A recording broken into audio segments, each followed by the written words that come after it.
Hello, my name is Bernot Castro, and today I'm going to be talking about my presentation part of the midterm project, and I chose the book The 100 by Cass Morgan, and for my important symbol that I'm using for my presentation is going to be the mirror. I couldn't find a great object, so I chose my mirror because I thought that would represent something pretty meaningful.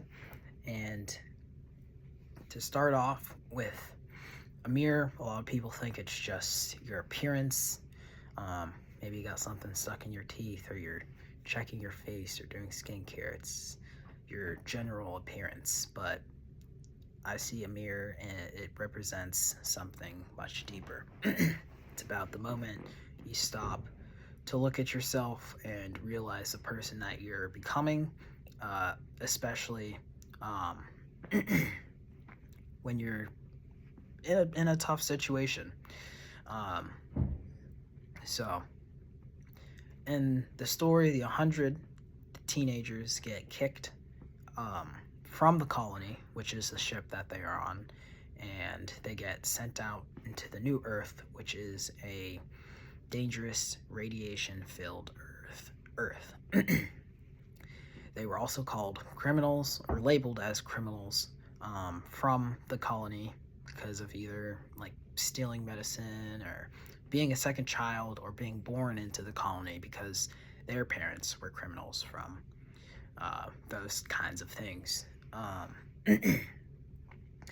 But once they land, they have the option to stay those criminals that they've been labeled, or to change and be leaders and try to survive on this new Earth.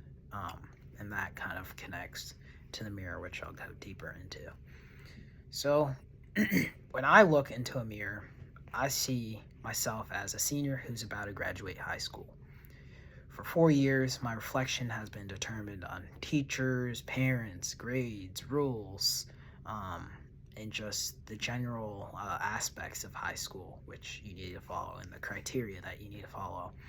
I've been told where to sit, what to learn, how to act, but just like the characters in the book, I'm being dropped into the real world after I graduate, and I'm starting to realize that the person I see in the mirror is somebody who might need to change,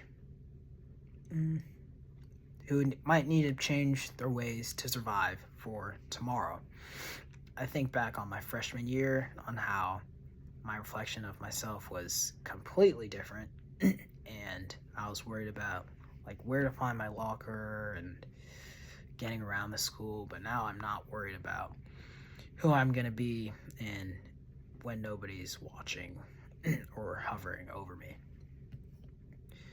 So there's a specific line in the book, I think, that really changed my view in my own life, where Clark Griffin, which is the main character, she realizes that the pretty stories she's been told on Earth were mostly lies, and that she says the world hadn't ended, it had just started over, and it's much bloodier than the history book suggested, which is on page 205. And I wanted to focus on the world is bloodier. So we talked about graduating and starting fresh. I'm going to be a new freshman at a new college, a new school. It's a lot bigger. And we usually make it sound like it's a really happy movie montage. But in the book, Cass Morgan is being honest, and starting over, it can be messy, it can be painful, and it involves making mistakes, and sometimes hurting people's feelings because you're trying to find your own path and you're trying to find who you are yourself, and lead in your own way. And for Clark, starting over meant realizing that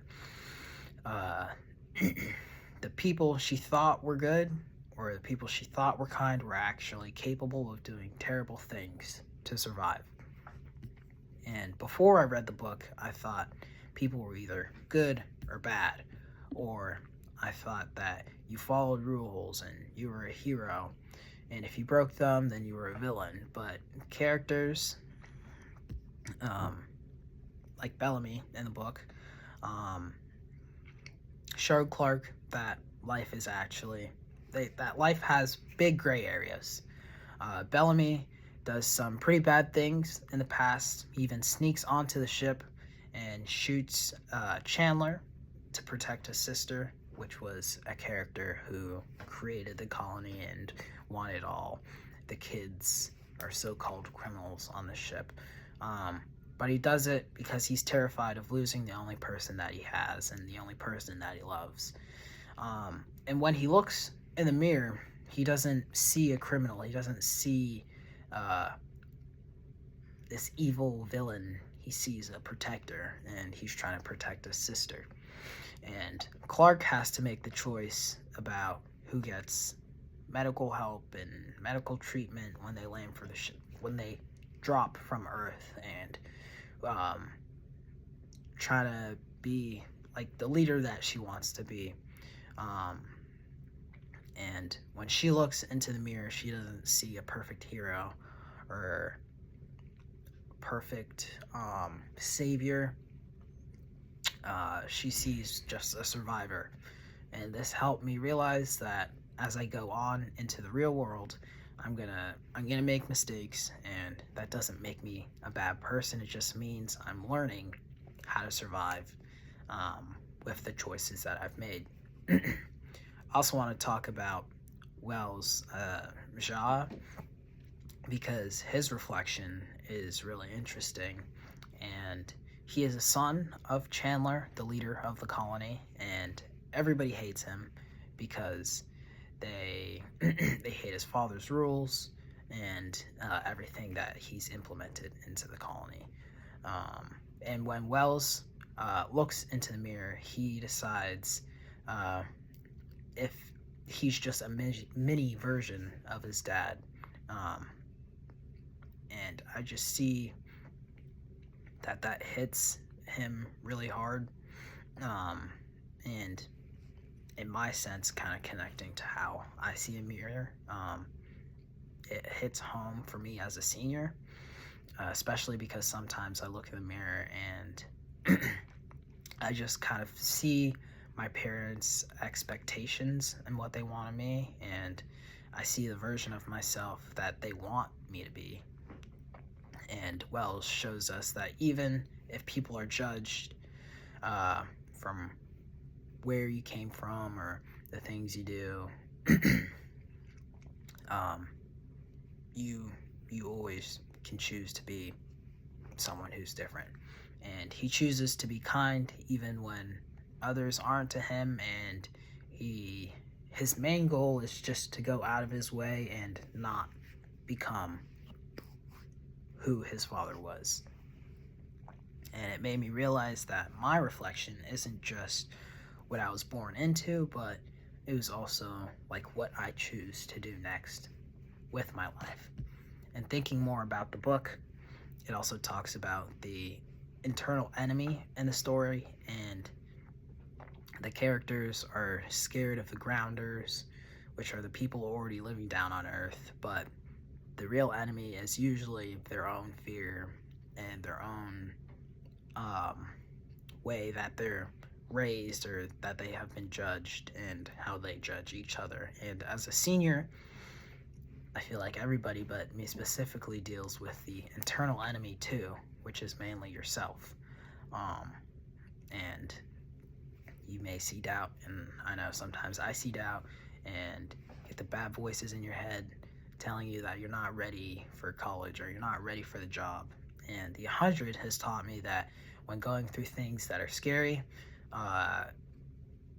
it made me look at the adults in life a little bit differently, and that, you know, they go through that too, and that everybody eventually will go through that, not necessarily like a struggle, but just go through that process in life. And I used to think too that like my parents had everything figured out, like they were in Chandler's world. now I realize that, like the teenagers on the drop ship, they're also just trying to land and be in the world safely, but be in the world without having instruction and being able to be a leader and being able to survive on their own. And in conclusion, when I look into the mirror today, I don't just see a kid in a hoodie, even though I'm wearing a hoodie. I see someone who is ready to step out of the ship and onto the new grounds for the first time, which is going into the real world. And I'd say I definitely recommend the book, The 100, to anyone who feels like they're kind of strangling or standing on the edge of a big change. And it reminds us that we can't control the ship 100% of the time, because life just happens. We can't control the ship, but we can control how we look in the mirror at the end of the day, and how we see ourselves and how we put ourselves out into the world. But it's really about the courage it takes for someone or one person to start fresh and to start new. And I think the mirror, which again is back here, is a great symbol for the book, The 100. So yeah, that's my presentation.